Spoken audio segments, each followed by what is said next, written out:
Welcome everyone to the online seminar series that we've given the title of as Using Mass Observations Covid-19 Collections.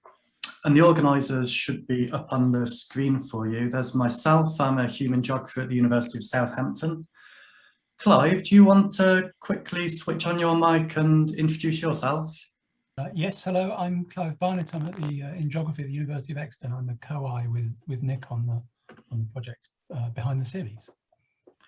Thanks, Clive. And the other two co-organisers are Kirsty Patrick and Jessica Scantlebury, archivists at the Mass Observation Archive, and they will have plenty of opportunity to introduce themselves later as speakers in this event. But just to start by saying thank you, a huge thank you to Kirsty and Jessica for all of the work that they're doing, not just for this seminar series, but in collecting for and managing the COVID-19 collections in the Mass Observation Archive. I should say that if anyone wants to get in touch with us outside of this this session, I've put a screen grab on the bottom at the bottom of the screen of the MassObs website, which you can find contact details for Kirsty and Jessica, and I'll refer a couple of times to a website that's a website for the research project that Clive and I are working on at the moment, which has contact details for us, and that website is covidresponsibly.org, but that'll appear on a slide a little bit later.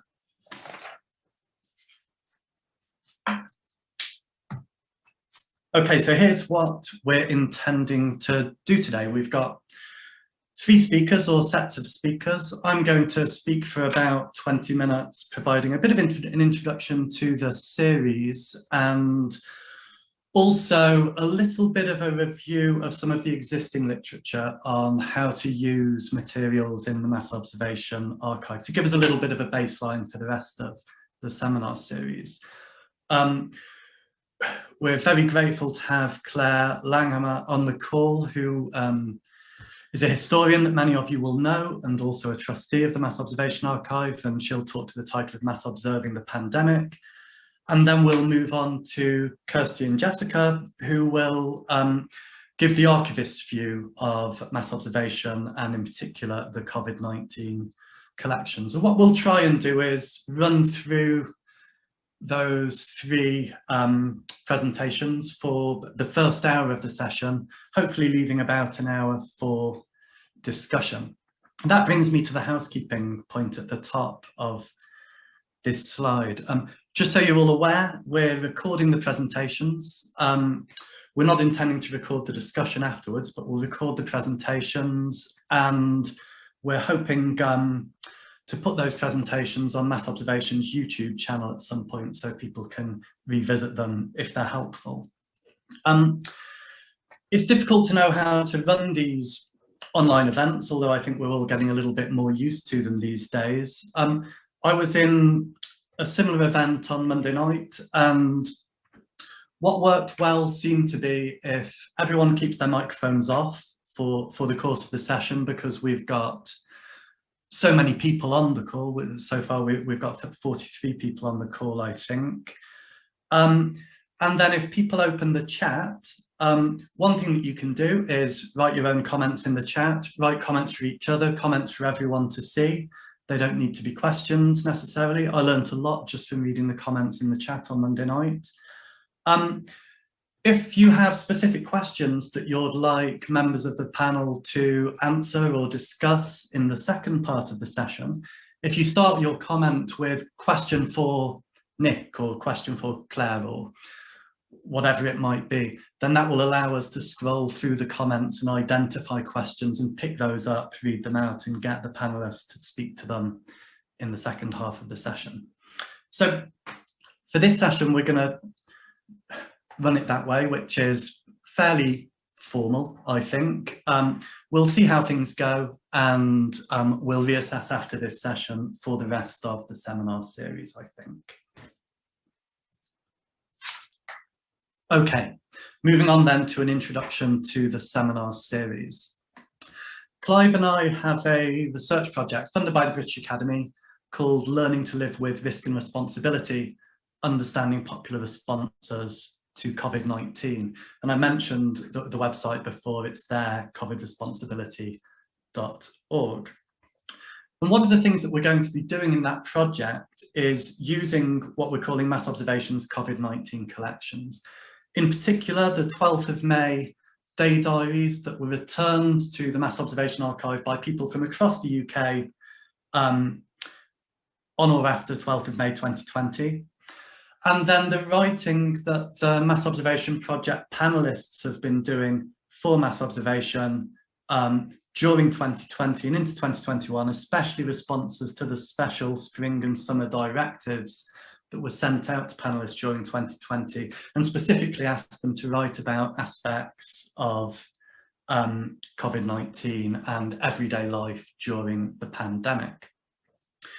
So Clive and I have this project, and we figured that it might be a good idea to get together other people who are thinking of working on mass observations COVID-19 collections, or who are interested in finding out more about them, or have worked on mass observation sources previously, to discuss what these collections can do for us in our understanding of everyday life during the pandemic, how to use and interpret the sources, how to navigate the archive, all of the methodological challenges associated with that. For social scientists working on these materials now, but also for historians in the future. And we sent out or circulated a call for papers, which is included on the slide on the bottom right, that also suggested people might want to submit papers talking about a set of related things, but slightly more broadly focused. So how might we know the COVID-19 pandemic through mass observation materials, but also through related diary projects, or through other research projects using primarily qualitative methods instead of perhaps the more dominant methods like polling, large-scale surveys and so on that have been very prominent over the last year in driving public discussion about the pandemic. So we got a good response to the call for papers, and we're very grateful to all of the people who responded. And we've got 6 sessions, May, June, July, November, October, November, 17 papers, I think, in total. And I'll take this opportunity to just highlight the next session that's coming up, which is 16th of June. We've got Ben Highmore and Nick Hubble, who'll talk about mass observation as a research organisation, the original mass observation, the mass observation project, and how we might use an understanding of those things to think about mass observations COVID-19 collections.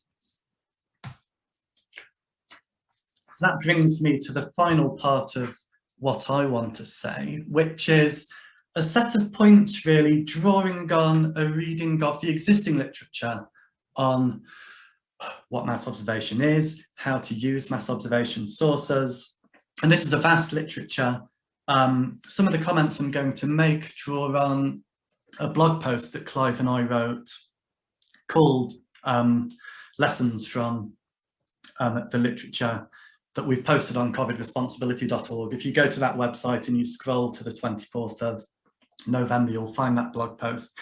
And so I'm not going to include references to other specific pieces of work in what I say, but you'll find the references on there. And I encourage people to go and read some of the excellent things that have been written, not least by some of the people who are on this call.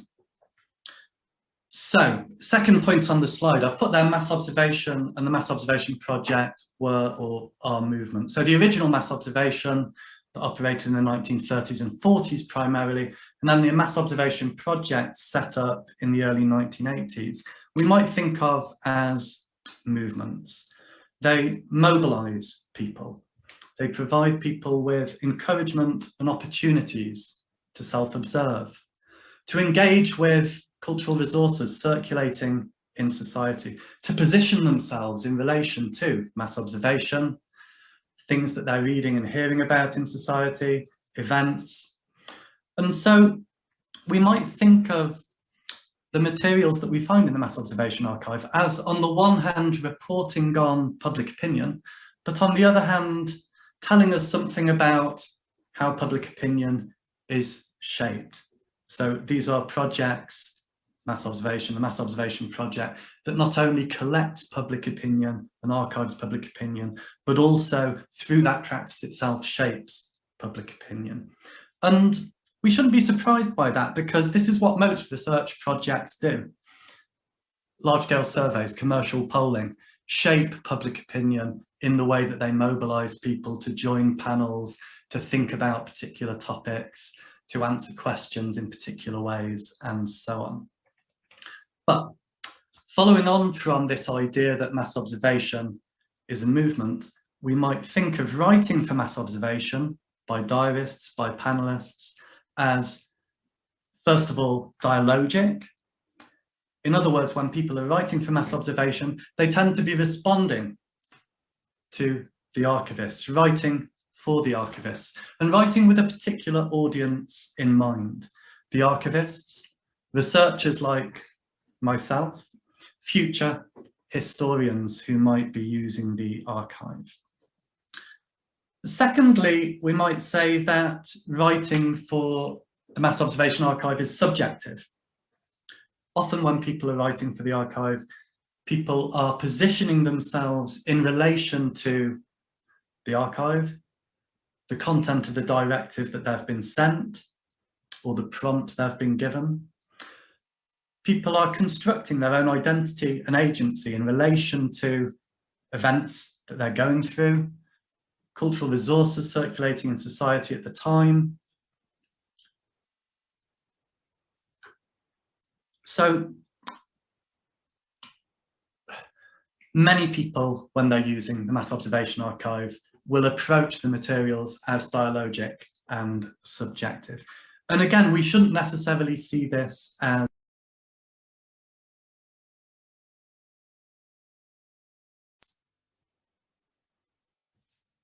I think I've just been muted somehow.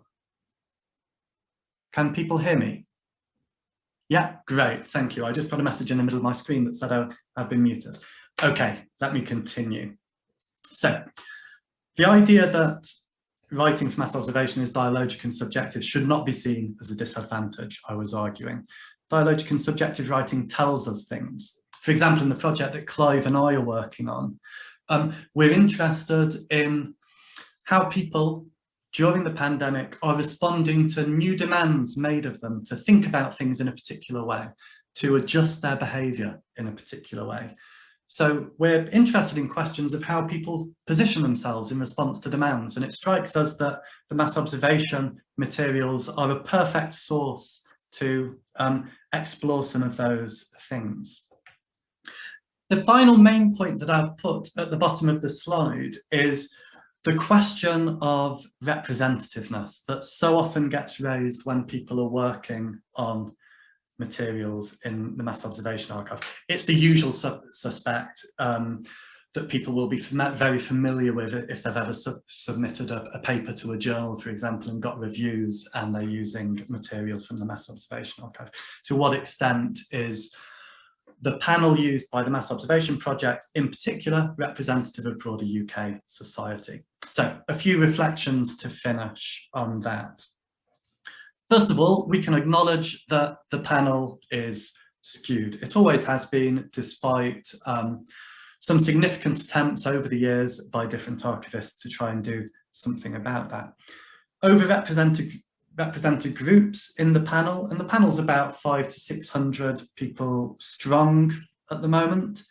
Overrepresented groups include the elderly, middle-class people, women, and people in general that we might call dutiful citizens, people who volunteer to do something for a social history project. And of course, not everyone volunteers to do that kind of thing. So the panel captures particular groups of people, and what I want to do over the next maybe 5 minutes or so is just talk through some different ways in which people, scholars in recent years, have attempted to deal with this question of the skewed panel and the representativeness of the mass observers, the people writing for mass observation. One thing that people have done is made a virtue of the skew.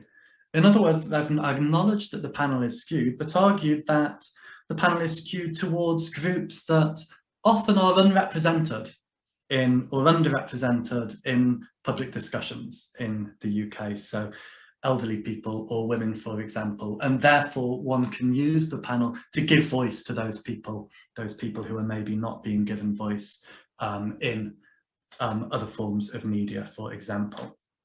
So that's one way that people have sought to deal with this problem. Another way is people have sought to correct the skew by sampling within the panel. This is something that I've done in the past in some of my work on mass observation. If the panel is 500 or 600 people strong and 300 or 400 people write in response to a particular directive, then it's possible to sample within that group of responses, perhaps choosing 50 or 60 correspondents to focus on. And in doing that, it is possible to get a rough balance between men and women across different occupational categories, different regions of the UK, different age groups. And the point of doing that is not to achieve some kind of statistical representativeness, allowing generalization, but rather to seek something like descriptive saturation. In other words, to try and gather the full range of stories that are being told about the particular thing that we might be interested in. Second point from bottom of the slide, another way in which people have dealt with this question of representativeness is to think in terms of types of cases and the types of cases that we might find in the archive. On the one hand, we might go searching for representative cases. We might try and find a series of cases that are roughly telling us the same thing, and we might try and make theoretical claims from that series of cases through a process of generalization. And if we are trying to do that, then representativeness is important, who these people are on the panel. But there are other types of cases that we can think about when we're reading material in the archive. We can think of particular writers or particular responses as telling cases.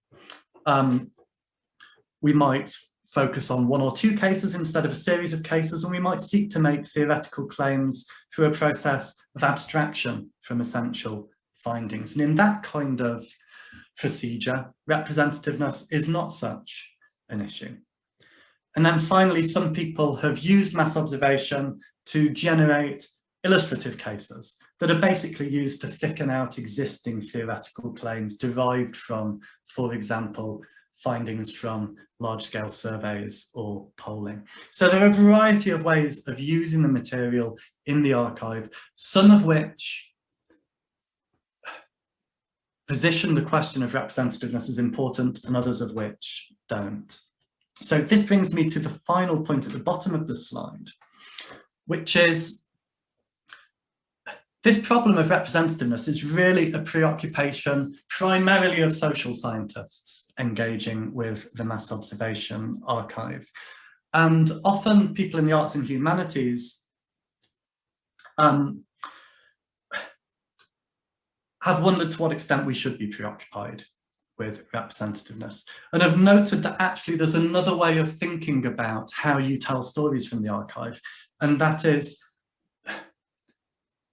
to think in terms of the problem of representation instead of representativeness. So we might think of representativeness as an input problem or a statistical problem or a sampling problem. It's about who the writers are, and it's a problem that occurs and is addressed at the moment of data collection. We might think of representation as an output problem or a literary problem or an aesthetic problem. It's something that becomes important at the moment when we decide how to write about what we find in the archive. And the problem of representation is actually, it's something that appears to have been much more important to the original founders of mass observation in the 1930s than the problem of representativeness. Various people, including Ben Highmore, whose work I've just been reading recently, have written about how the original mass observation was influenced by surrealist approaches to composition and depiction, and used techniques like collage, montage, fragments, close-ups, juxtapositions to try and depict society in a particular way, attending to the problem of representation as opposed to the problem of representativeness in doing so. So what I'm suggesting is that all of these things are important for us to consider, important for us to learn from as we approach mass observations, Covid-19 collections in our own work and over the course of the rest of the seminar series. So having provided that baseline or that ground clearing exercise, I'm going to stop sharing my slides and hand over to Claire Langhammer. Welcome, Claire.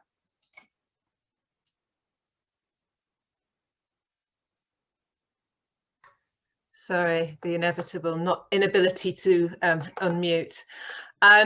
Thank you, Nick, and hello, everybody.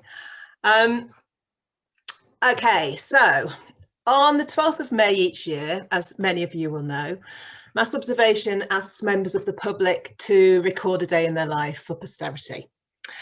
Again, as some of you will know and know very well, so apologies for grandmothers and eggs, the May the 12th diary was inaugurated back in 1937 when the newly established organisation recruited a group of people it insisted on calling ordinary hardworking folk, whether or not they were ordinary or hardworking, and they recruited them to record the details of their lives on the 12th of every month. And it was kind of out of these initial day surveys that Mass Observation's more widely known wartime diaries and directives, the extended questionnaire responses, emerged. It was not actually until 2010 that the new post-1981 Mass Observation revived the 12th of May diary idea, but it has since been they've made a call every year since. So 12th of May 2020 marked the 10th anniversary of the reanimated May the 12th diary project. It was a Tuesday, and of course it should have been an ordinary working day for most of us. Yet this particular May the 12th was, as one of the diarists put it, quote, anything but ordinary. The archive staff, who are here, had explained the previous month that, quote, as we post this call, the UK is in lockdown because of the COVID-19 pandemic. We don't know how life will be on 12th of May, but we would like your help to document it. Please tell your family and friends. It will be valuable to have a collection from people of all ages across the UK. Potential contributors were asked to send electronic copies if at all possible because the archive was closed. School children and community groups were specifically encouraged to get involved. In an acknowledgement of the difficulties many parents faced over these months, it was suggested that, quote, this may be an activity for children and families during this time of home working and homeschooling. Diaries can be written in any style and can include drawings. In 2019, Mass Observation had received 224 replies to its May the 12th appeal. In 2020, it received over 5,000. By the 12th of May 2021, the pandemic was still all too present, though the context was much changed. The call for diaries welcomed understandings of temporal change. We would love to hear from you again to find out how your life is a year on. We understand it has been a difficult year. We were touched that so many people chose to share their stories with Mass Observation. If you didn't send a diary in last year, why not join in this year? Diaries can record 12th of May and reflect back over the past year and look forward to the future and life beyond this year. The diaries are still arriving, and there has been a good deal of media coverage of the project this year. Now, the 12th of May diary project is not the only method through which MO has collated reflections on COVID-19, as I think Jessica and Kirsty will explain later on, and Nick has already alluded to. But it is perhaps the most democratising. It demands no more than a one-off response, even though it does also attract repeat diarists. Submissions can be submitted, provided in whatever form the individual chooses, including images, and possibly, following a somewhat rash comment on the Today programme by one of the trustees, sound files too. And we received diaries from across the UK and indeed the world. 2020 saw diaries coming from Romania, Myanmar, Spain, France and Jordan. The 2021 appeal has already generated entries from New Zealand, France and Japan. The contributors range in age, from the youngest of primary school children to the very elderly, each offering distinctive perspectives on a crisis that has drawn particular attention to generational difference. A 9-year-old boy writing in 2020 explained, "I live with my mummy and daddy and I love music. I am half happy with the lockdown and half not, because I'm enjoying missing school, but it is also very awkward to do social distancing. My toy monkey sometimes helps me from going mad, which is helpful because of this crazy lockdown. I'm interested in saving the environment."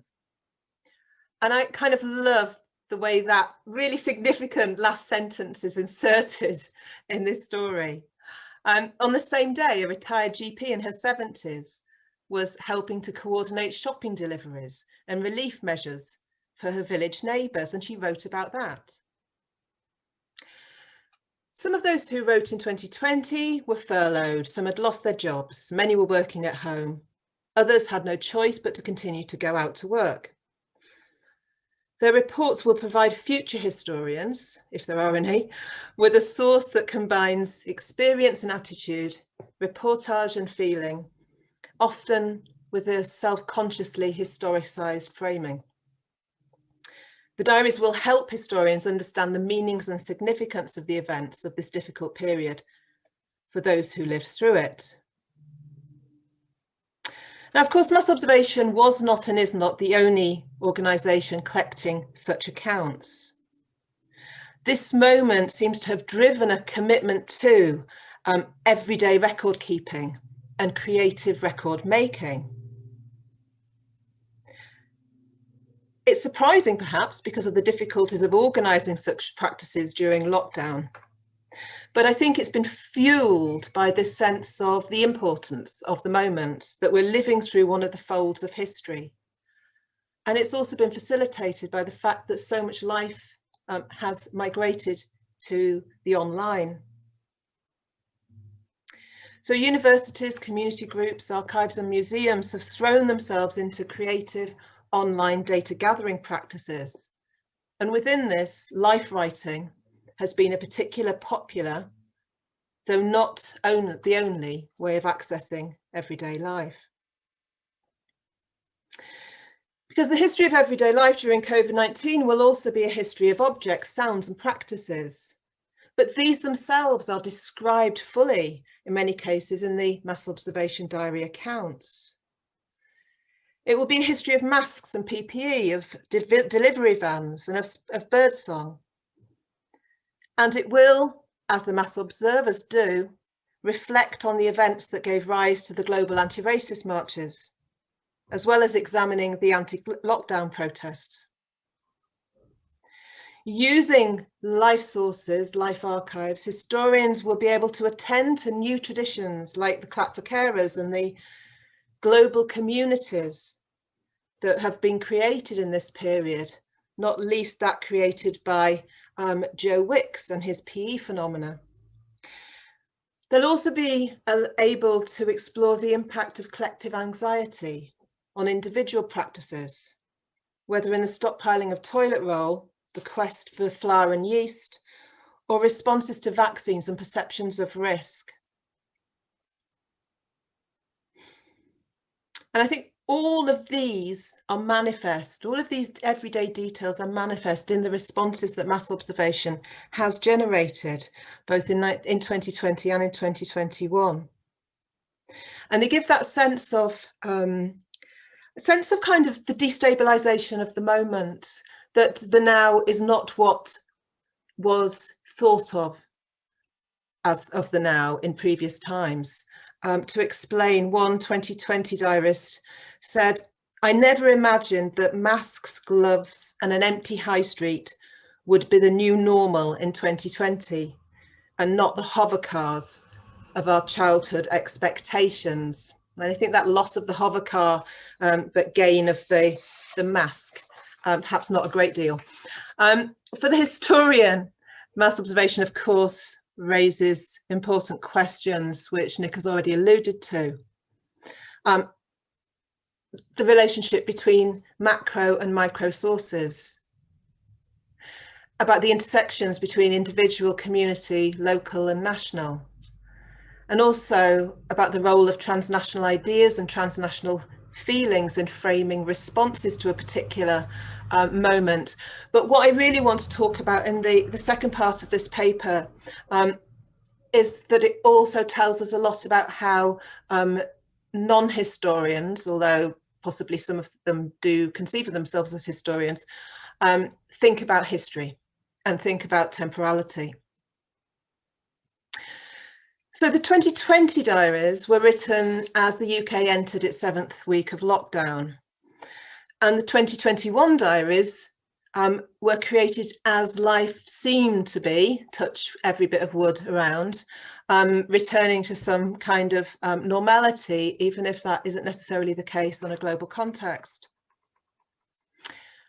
If his sense of historical significance had spurred mass observations work in the mid-20th century, then I think this very specific context seemed to make the recording of the detail of everyday life just as vital in 2020 and 2021. As one contributor explained, "I am writing this under very unusual and exceptional circumstances.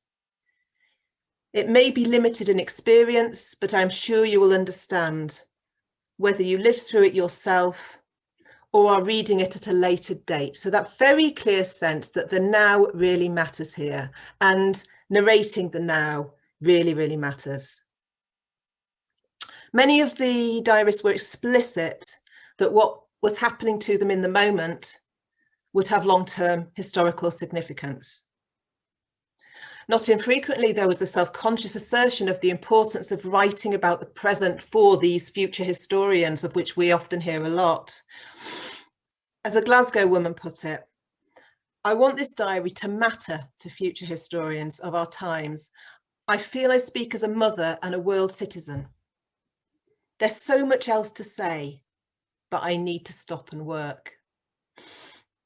In this respect, some of the material has a similar feel to mass observation's Second World War diaries, perhaps because those earlier diaries offer a model for writing life histories in difficult times. And certainly when looking through the 12th of May diaries, a sense of living through history is palpable, but it's also elusive as well. A 26-year-old Londoner confides that it's odd.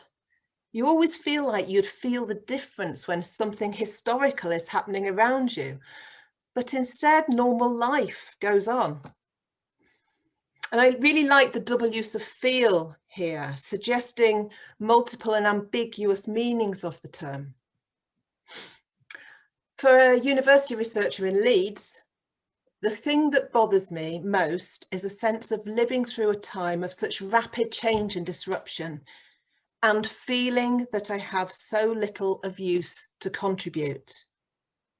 And this sense of value and contribution is just gorgeous in the pieces, and it mirrors a lot of what Mass Observation's wartime diarists were confiding about, that anxiety about their role and contribution.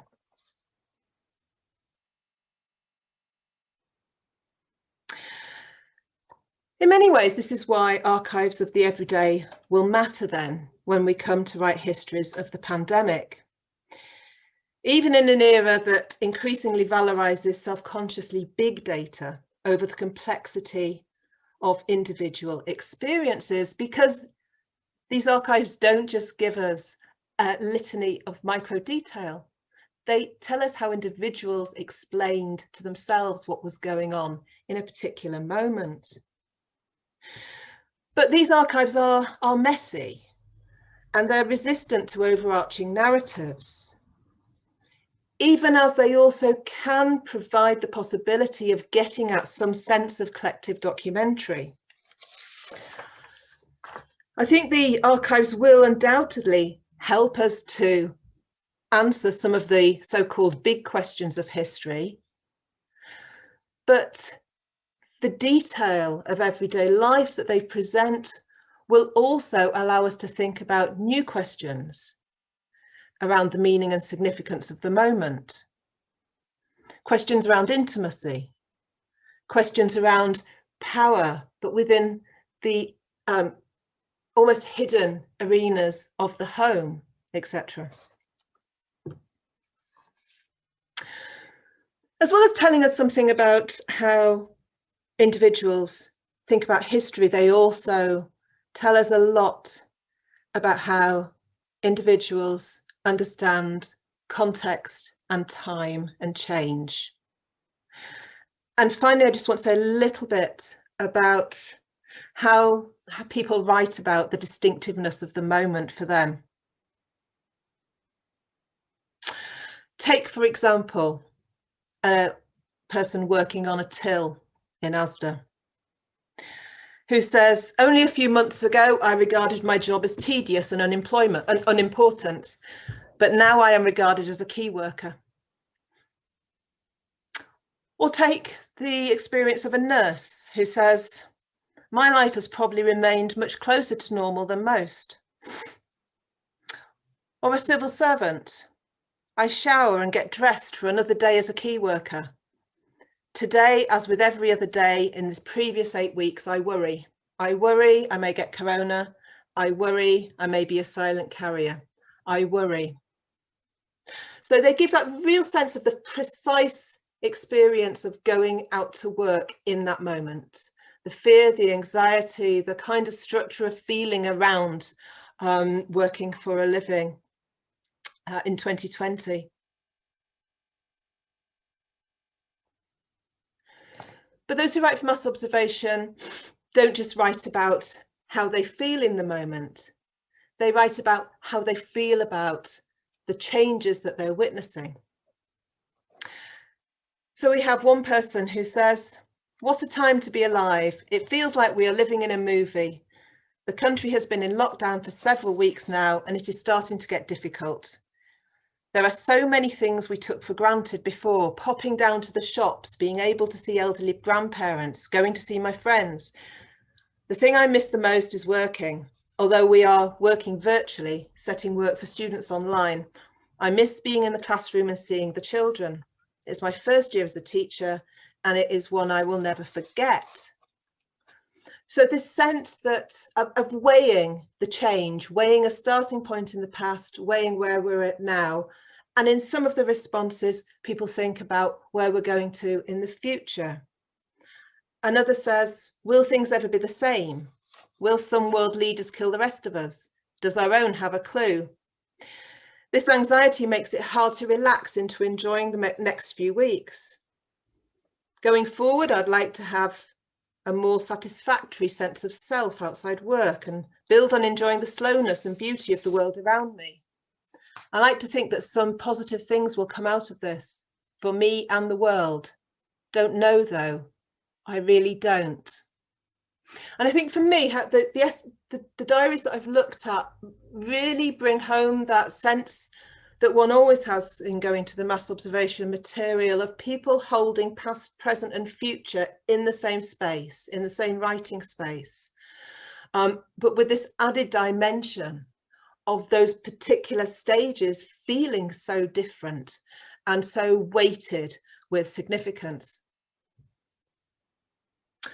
So just to sum up, I think the snapshots, and I've just given you a fairly random range of examples here, really, just to give you a flavour of what the material provides. These diaries from mass observation in 2020 and 21 present a patchwork of individual feelings, perspectives and experiences. And out of this patchwork, historians of the future will indeed be able to map patterns and potentially also to try and capture that moment in the way that I think Nick was alluding to earlier when talking about the difference between representativeness and representation, to represent this moment. Because of their focus on the everyday, because of their very precise framing around a single day, they will draw attention to the fracturing of the rhythms of everyday life and the consequences for individuals, families and communities. But they tell us about more than a single day, because they are like slices of autobiography. And one of the amazing things for me in reading them is just how much beautiful autobiographical material can just be packed into one account of one single day. And I thought I just would leave this paper by just ending with, which is my absolute favourite of the responses from 2020. And it was sent in to the archive by a Londoner, a 33-year-old Londoner. And I think it just gives that sense of the sort of beauty of individual accounts. Today makes it 58 days since I've seen the face I love in front of me. I never counted the days before. It was just a given I'd see him on the weekend and we'd have a nice weekend in our bubble away from reality. He doesn't even know I love him. Well, I think he does, but we've never said it out loud. But we have our ways. I actually now daydream about telling him in person, because I think after all this, we should allow each other that. So if that doesn't happen for a long time yet, I love you so much, E. I've had a rough few years, heartache, stress, loss, and last year I even ended up in hospital. This year was meant to be the most uneventful year I ever had. I remember shouting at the sky to please grant me a year when nothing dramatic would occur. Let me get a year to just find my footing again and heal.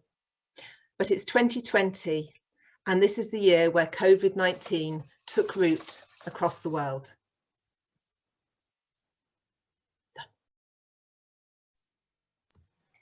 Thank you very much, Claire. That's great. I think you've given us a wonderful flavour of some of the things that are in these collections, and also a sense of the fondness that people who work with these collections can develop for some of the writers and the writing. So thank you very much for that.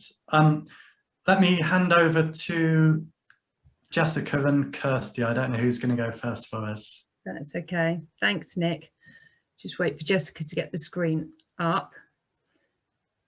Thanks for that, Claire. It's certainly been a spectacularly busy 12th of May again this year. So we'll come on to that in a moment. Now, some of what Jessica and I are going to say will have already been touched upon by Nick and Claire, but what we're hoping to do is give you a bit more context, a bit more kind of nuts and bolts to the COVID collection.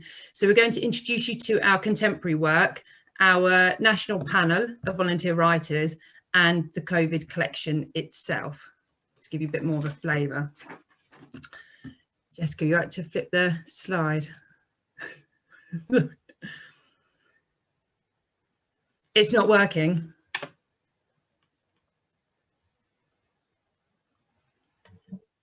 Do you want to come out of it and I'll share?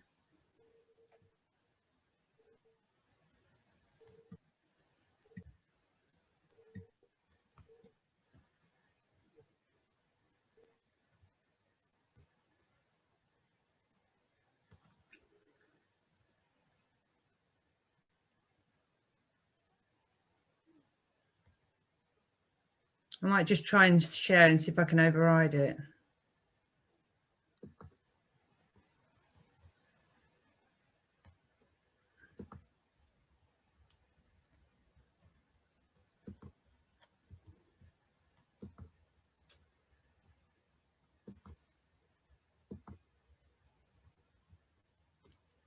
Can everyone see that?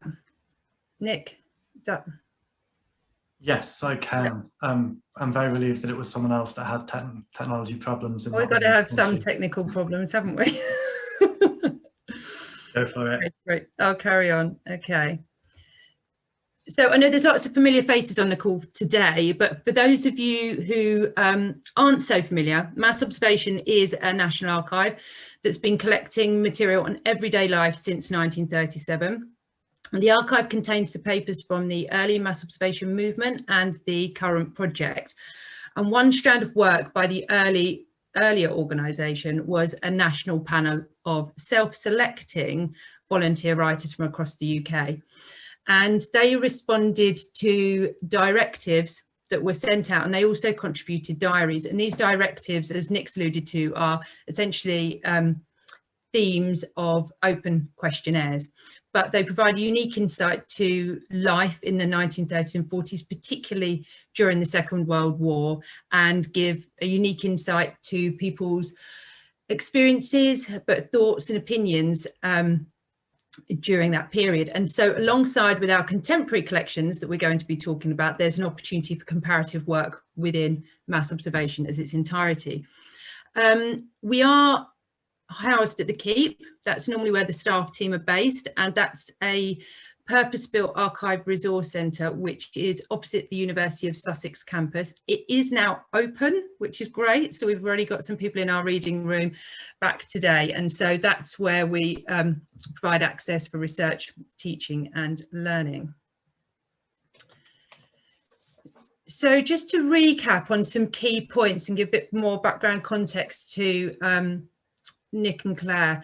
The contemporary project started in 1981, and we oversee and care for a national panel of, as I've said, self-selecting volunteer writers and known as observers. They write anonymously, and therefore the narratives are very open and candid in their nature, and they write freely because of a relationship of trust which has been nurtured since the outset over 40 years ago, but also because of the reputation that we have in that people know that their material will be respected and safeguarded. So in a normal year, whatever can be considered normal now, previously we would send out a directive to our panel in spring, summer and autumn. And in that directive would be 2 to 3 themes of open questions. And the themes come about through a collaboration between Mass Observation and paid commissioners. As a charity, we charge a fee for that.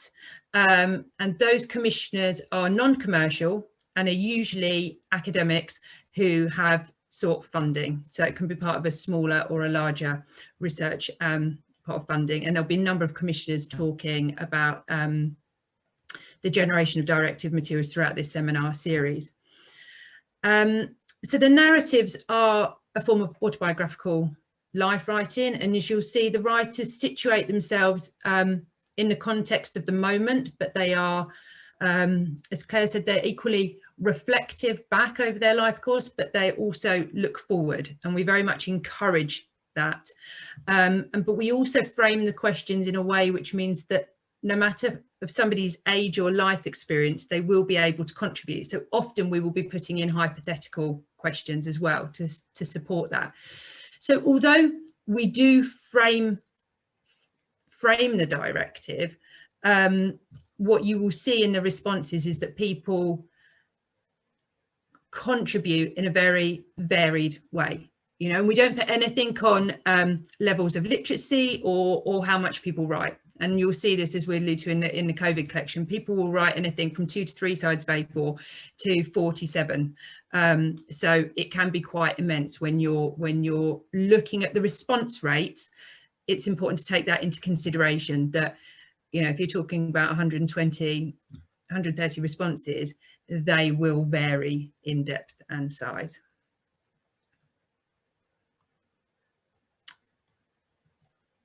Now my phone. Now I've frozen. All right. Is Jessica there? Or has Jessica gone completely? Has Jessica gone completely? In which case I'll carry on. It's like a technical nightmare today. Okay. Right, I will carry on until Jessica comes back and does a big reveal. So the observers write anonymously. Each of the writers has a reference number, and the archive staff use this to administer the project and to protect the identity of the writers. And we also ask that they use initials when discussing any family or friends in their writing, and we check this in the processing. So as a researcher, you will have access to key biographical information that includes their age, gender, household status, and also we capture their occupation on the point of joining and the geographical area in which they live. We are currently in the process of revising the biographical data that we collect, which will provide more insight to the COVID collections. And our aim is to move forward to free text fields on writers' ethnicity, religion, sexual orientation, and disability. And we're doing this because we want to remain true to the founders of mass observation, and when, you know, the project was re-established in 1981, that we're not collecting this information as a tick box exercise and to be seen as a sort of another sort of social science study, but we want the writers to have that autonomy to self-identify themselves. They're motivated for different reasons, as has been covered. For the purposes of history, they're writing as part of the National Archive. That's particularly true of our most recent volunteers who've joined. But people write to be part of a current and active research project, and they write as an activity and as a hobby. They enjoy writing. So this can be seen in the sense of their writing and who they're writing for. You can see that in the responses, the observer might be writing to Jessica or our volunteers who received their responses. They might be writing to the researchers or future historians. And what you see within that writing is a kind of ebb and flow of consciousness on who they're writing for. So this is the, I'll leave this up for a little bit. So prior to the pandemic, we had around 400 writers who contributed to our regular directives. And during the first couple of weeks of the first lockdown, we were overwhelmed with applications. I think, if I'm right in thinking, we had about 523 applications. It was phenomenal. And currently our active mailing list includes around 750 writers, so we had to close it. And this slide illustrates the breakdown of our current writing panel. However, it's not necessarily illustrative of what we receive, and that must always be remembered, because, and we've got some stats further as I go through, but as they're volunteers, it's by nature of their time and commitments in being able to participate. So because of the long-standing nature of the project, we were in a really unique position, similar to a number of other longitudinal studies out there, that at the point of lockdown, we were able to call upon an already engaged panel. So in early spring, we were concerned that the impending lockdown would make it difficult to communicate with our observers. Although we knew from previous events in history, such as the death of Diana and other terrorist attacks, such as September the 11th, that mass observers would be putting pen to paper and actively documenting life. But just in case, literally as we were leaving our offices, having our bags packed, we tapped out an email to the panel and sent some hard copy letters out requesting that they document their experiences. And this included questions such as, have you or others you know been affected by the virus? Have you been ill? Are you doing anything to protect yourself or others from the coronavirus? Have you self-isolated? Have you changed your behaviour? What do you think about the UK government's response to the pandemic? And we also included a request for diaries documenting daily movements and thoughts and feelings.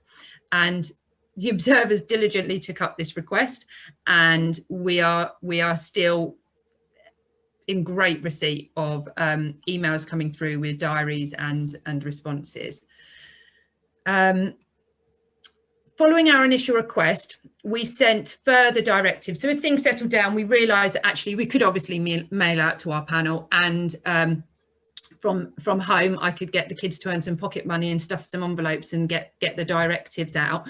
So our panel did receive, as usual, the spring, summer and autumn directives, and we've just sent a spring 2021 directive. With these, we asked more varied questions surrounding the pandemic, and we issued directives on COVID and time. And this directive explored how people's routine and experience of time have changed during lockdown. And Becky and Dawn, the commissioners of this, will be speaking in a last part of the seminar series. In autumn, we asked about everyday health and well-being. So this included questions on health and wellness during the last year. We've asked about household recycling, with special attention on how this has changed during the pandemic. And in our most recent spring directive, we asked about the vaccine programme. Observers have also documented other issues that we've included in directives during this time, and that's been on gender, on Black Lives Matter movement, and motivations for writing for mass observation. The format of the collections has strong parallels to that of the kind of Second World War period, in that we have a large amount of directive responses and diaries, and some people did both, and that's something that we often talk about when we're looking at our earlier material. And with that, it means that there's very much a depth of immediacy to their writing that Claire's touched upon, you know, that they're writing in that moment, but with the reflectiveness that is gleaned more through some of the directive responses. And people are situating themselves in the context of the unfolding events. But what's interesting in the ones I've been looking at is very much in relation to themselves in their local area, but also nationally, internationally, people in Wales talking about the borders and the differences in Scotland. So you're really kind of getting insight into the kind of geographical differences and contrasts that will happen. But I'll let some of the writing speak for itself. So I've got a few quotes. So M5645 says, I feel like I've lost my brain again. I wanted to cry after I finished work. There's so much. And meanwhile, people are stressing about their library card PIN numbers. Of course they are. I was furious with Kay last night because of how he'd put the duvet on the bed. It doesn't matter, but your brain seems to latch on to something and you get mad about that because, well, what else can you do? B7287 said, our emotions have been up and down. It's hard not being able to see family, especially since my father recently had COVID-19, recovered thankfully. I just wanted to be with my mother. Most of the time emotionally it's okay. It's only when we really start to think about what a crazy situation we're all in, it becomes harder to manage. Neither of us have had panic attacks, but we have found it stressful and hysterical on and off, very, very difficult to describe. And A6936 says, indeed, I've never walked as much as I do now. I'm lucky enough to live opposite a park and I've grown to appreciate it very much. It has a beautiful lake and wooded walks, and I and many others have really noticed and appreciated nature this year as never before. This is one of the few positives that I've gained from lockdown. Now, we also received requests from people who wanted to contribute to documenting their experiences, as we mentioned, during a pandemic, but weren't wanting to commit to becoming a regular mass observer. And to accommodate these, we opened up a collections policy to allow for one-off submissions of diaries and other forms of documentation during COVID. To date, we have received submissions from over 65 groups, and these submissions vary in size and include submissions from individuals sent in personal diaries detailing living with the restrictions and the concern about the virus, alongside everyday moments. We've also received larger collections from organisations such as the U3A, local choir groups, and a youth worker association up near Manchester. So the submissions are very much not limited to the diaries, but also include correspondence, newsletters, magazines, and email conversations written during a time of lockdown. And these are some beautiful artwork we received, and just to kind of say that, you know, within the collections, you're also going to be finding very creative responses in the form of prose and poetry. This was an A to Z of COVID-19, which includes illustrations of some of the key images of COVID, ranging from panic buying loo roll to face masks and the shortage of ventilators. Another collection that we received was donated by this photographer called Matthew Chattle, and he requested that we use his real name, and he took over 270 photographs across central London of social distancing signs on his iPhone. And the project started as a bit of fun, but then he realised he was capturing something quite significant, as these are essentially functional and ephemeral, but they'll wear off and they'll go away. So they kind of demonstrate the variety of signs that have been used by local councils, individual shops and businesses. And as Jessica's noted, they're also quite a good record of Matthew's shoes, as he has in every single picture. So the 12th of May, I won't go into too much because Claire's has already covered this, but it is just to kind of highlight that, again, we had such a phenomenal response last year. As Claire mentioned, you know, normally we're in the hundreds, and we peaked 5,000. It was incredible. So we kind of had to go to the trustees and request some additional support. And with that, we've had our lovely colleague Chloe working with us, cataloguing, doing an incredible job cataloguing all of those diaries. And so this year we were all hedging our bets on how it would be, because we didn't think it could be as busy as it was last year. But then actually, as it was getting closer, we realised, you know, people would still be wanting to document this period, even though we weren't in the absolute height of lockdown like we were last year. We've, as of yesterday, or I think Chloe mentioned this morning, we've gone over 2,000. So we had an enormous amount of press, which was great. So it's just kind of thinking that in our normal year, we've been doing this since 2010. So we've covered 11 years. That means we've covered every day of the week. So we've covered kind of commuting and work-life balance and weekends. And then we've captured COVID phenomenally. And then the so-called, I suppose, we're not in a fallout, but, you know, the following year. And what Chloe's also been picking up on is that we've had some, you know, she's recognising some similar handwriting and email addresses. So we are getting some of those writers from last year submitting again, which is brilliant. And I thought I'd just share a few here. So we put on a call for people to respond ideally by email, but we also put out, you know, we ask for any kind of creative input. So we get a lot of handwritten diaries, and some are on our template and some use other forms. And this is a lady who's 49 and from West Sussex, and writes about how uncertain she is feeling about her son going back to school, but it's also sketched her lockdown hair and how she's feeling. This was just an extract that I wanted to kind of share on a woman maintaining contact with her mother in a care home. And she says, I telephoned my mother's care home today, and a kind care worker let me use her WhatsApp so that I could see and speak to my mother. Although my mother has dementia and other mental health problems, she recognised my voice and was happy to hear me. The carer told me that she kept on touching the phone whenever I spoke. My mother started singing and I sang a little with her before telling her I love her and I hope to see her soon. And again, just just as an example, I wanted to show, I'll wrap up now, but just the diversity of the format of material that we get. And this person here submitted some photographs and has also done a top 5 list of the things that she likes about lockdown, including not having to wear a bra, deodorant or makeup, and saving 2 hours a day on a commute.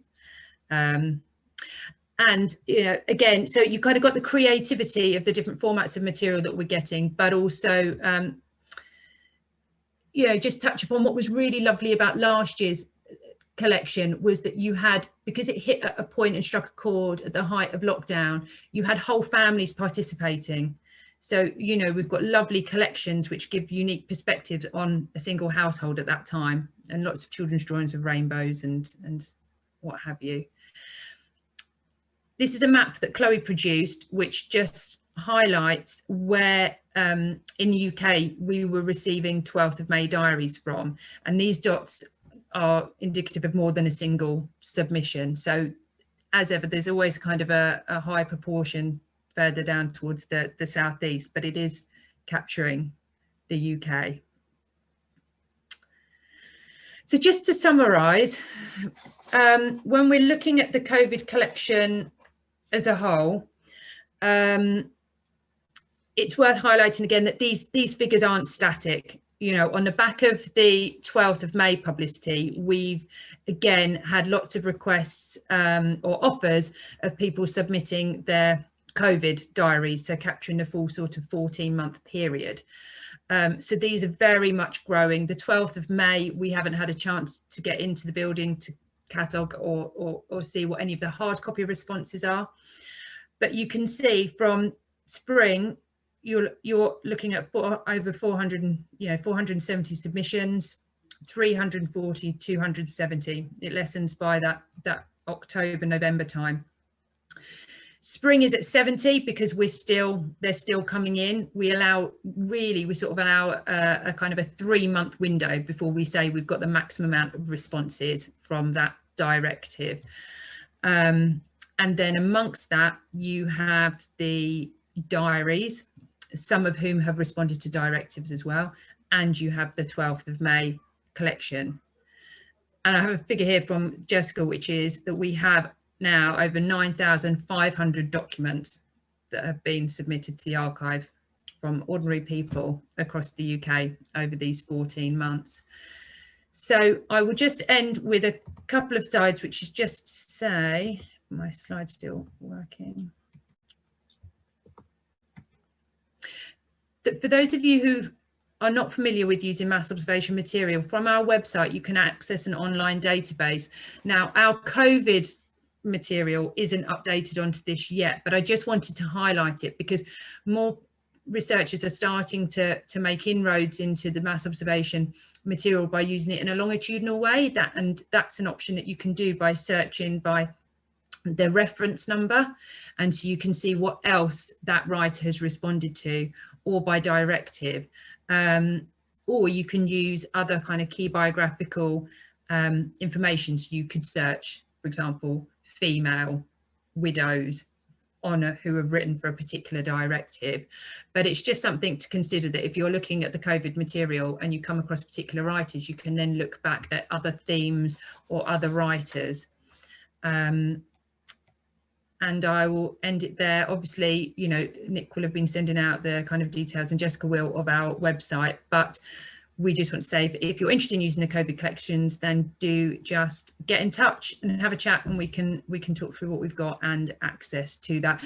Also access electronically, because we certainly understand that you're all, you know, that you'll be coming from across the country and potentially internationally, so we can look at ways in which we can share that material.